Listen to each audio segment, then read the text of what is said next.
Initiating system 1.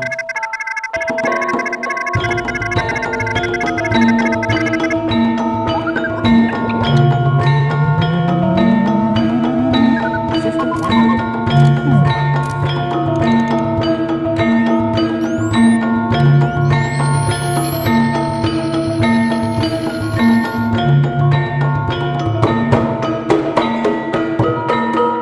Selamat hari Minggu, Ibu Bapak, saudara-saudari yang terkasih dalam Tuhan. Semoga kita semua tetap baik-baik dan tetap bersemangat.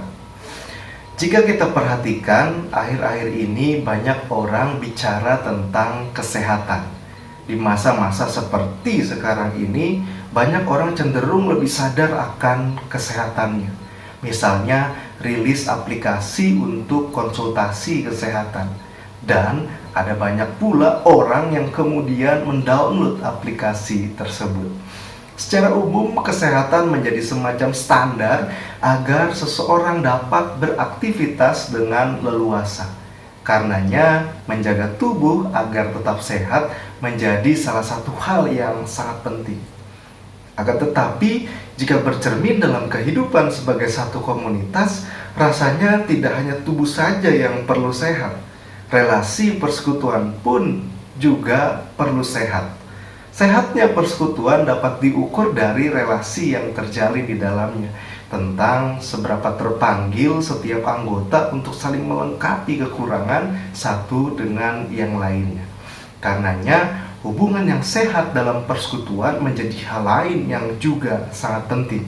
Ibu Bapak, saudara-saudari yang terkasih di dalam Tuhan, pada pembacaan kita kali ini surat 1 Korintus pasal yang ke-11 ayat 17-23 diperlihatkan bahwa Rasul Paulus mendapat informasi relasi persekutuan jemaat Korintus sedang tidak sehat. Persekutuan jemaat dibayangi perpecahan. Sebagian jemaat, dalam hal ini jemaat yang punya atau jemaat yang kaya, menjadi eksklusif. Tidak hanya di saat mereka jauh, tetapi saat mereka sedang berkumpul sebagai satu persekutuan. Perhatikan ayatnya yang ke-18. Bahwa apabila kamu berkumpul sebagai jemaat, ada perpecahan di antara kamu. Sikap eksklusif itu menjadi penanda bahwa mereka sebagai jemaat dibayangi perpecahan. Sikap eksklusif itu diperlihatkan di meja perjamuan makan.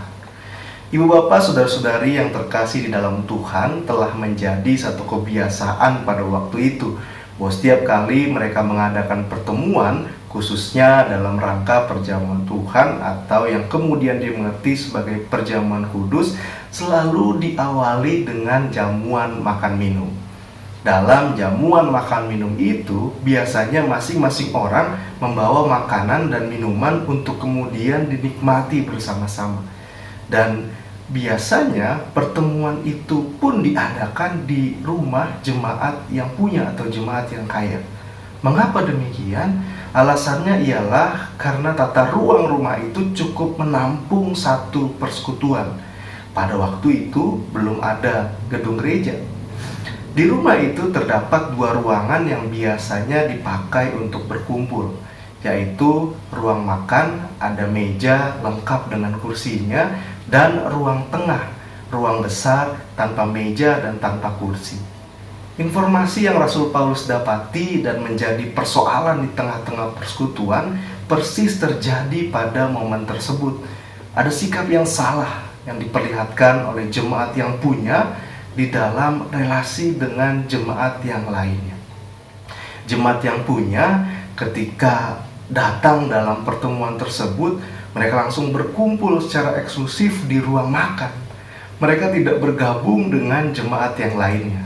Tidak hanya itu, mereka juga langsung menikmati makanan dan minuman yang mereka bawa sendiri. Mereka tidak mau menunggu yang lain untuk kemudian menikmatinya bersama-sama. Jadi, sementara mereka sudah kenyang, yang lain menunggu dengan perut yang kosong. Itulah sebabnya di ayat ke-20 dan 21 Rasul Paulus menyatakan, apabila kamu berkumpul, kamu bukanlah berkumpul untuk makan perjamuan Tuhan, sebab pada perjamuan itu tiap-tiap orang memakan dahulu makanannya sendiri, sehingga yang seorang lapar dan yang lain mabuk. Sikap mereka tadi itu Rasul Paulus sebut dengan menghinakan jemaat Allah dan memalukan orang-orang yang tidak mempunyai apa-apa. Perhatikan ayatnya yang ke-22. Mereka menghinakan jemaat Allah karena mereka tidak terpanggil untuk bersikap saling melengkapi. Mereka memalukan orang-orang yang tidak mempunyai apa-apa karena dalam kepunyaan mereka tidak perhatian dengan jemaat yang tidak punya. Sebetulnya, Ibu Bapak, Saudara-saudari yang terkasih di dalam Tuhan, praktik saling melengkapi merupakan hal yang biasa dalam kehidupan jemaat Kristen mula-mula. Sikap iman ini terlihat jelas dalam kehidupan jemaat mula-mula di Yerusalem. Kita perhatikan Kisah Para Rasul pasal yang kedua ayat 44 sampai 45. Dan semua orang yang telah menjadi percaya tetap bersatu, dan segala kepunyaan mereka adalah kepunyaan bersama. Dan selalu ada dari mereka yang menjual harta miliknya, lalu membagi-bagikannya kepada semua orang sesuai dengan keperluan masing-masing. Terlihat jelas bahwa sikap iman untuk saling melengkapi kekurangan telah menjadi panggilan jemaat sejak mulanya. Ironisnya, jemaat Korintus luput akan hal tersebut. Oleh karena itu, dalam suratnya ini, Rasul Paulus hendak menasihati mereka. Rasul Paulus mencoba memberi pemahaman agar jemaat kembali ke panggilan awal sebagai satu persekutuan orang percaya, yakni bersikap saling melengkapi sehingga hubungan persekutuan tetap sehat. Rasul Paulus meminjam perkataan Tuhan Yesus pada ayatnya yang ke-23 sampai 25 ketika perjamuan terakhirnya dengan para murid. Rasul Paulus menyampaikan apa yang Tuhan Yesus katakan untuk mengajak jemaat kembali meneladani Sang Kristus yang telah menyerahkan tubuh dan mencurahkan darahnya untuk melengkapi kekurangan manusia sebagai akibat dosa. Tujuannya agar mereka kembali mengusahakan relasi persekutuan yang sehat. Tidak hanya ketika mereka berkumpul dalam jamuan makan minum, tetapi juga dalam aspek kehidupan setiap hari. Inilah hikmah yang dapat kita petik kali ini.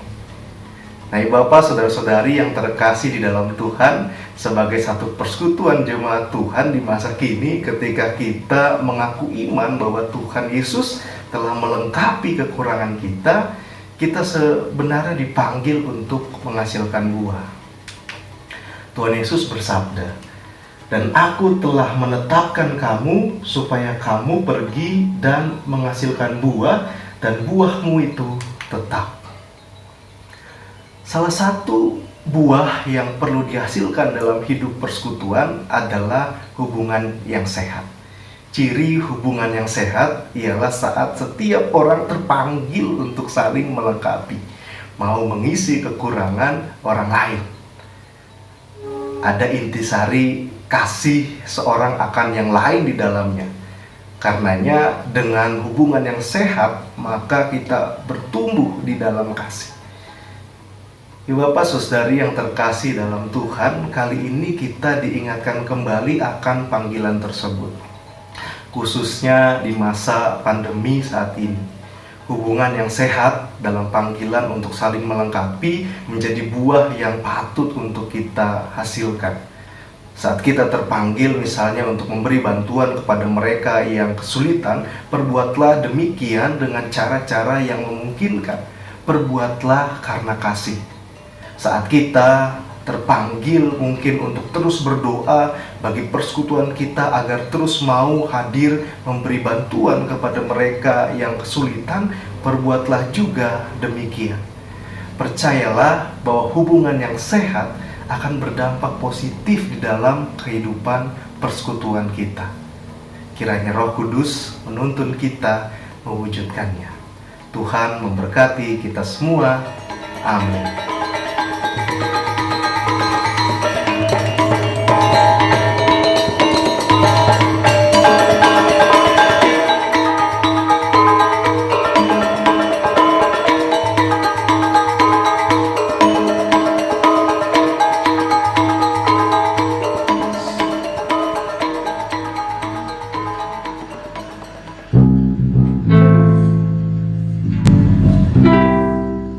Pam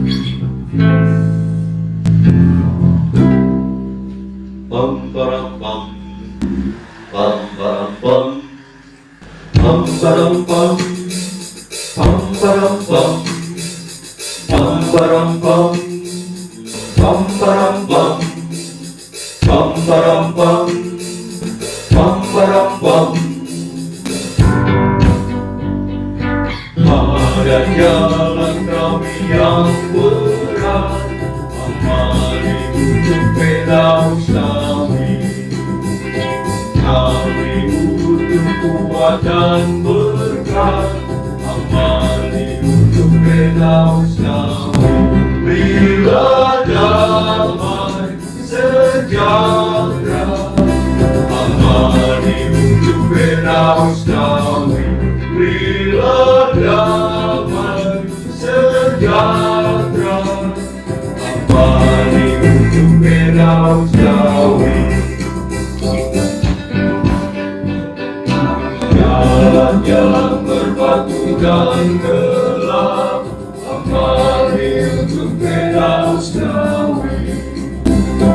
Yang berliku dan menyesat, mari untuk pedaus kami. Bila damai sejahtera, mari untuk pedaus kami.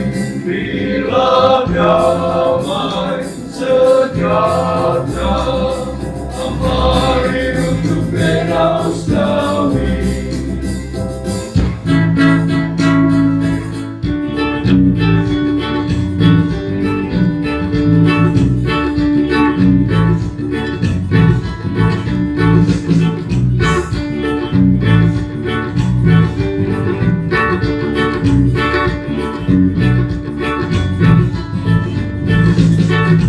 Puji Tuhan, haleluya, mari untuk pedaus kami. Puji Tuhan, haleluya, mari untuk pedaus kami. Bila damai sejahtera, mari untuk pedaus kami. Bila damai sejahtera, mari untuk pedaus kami. Bila damai sejahtera, bila damai, bila damai.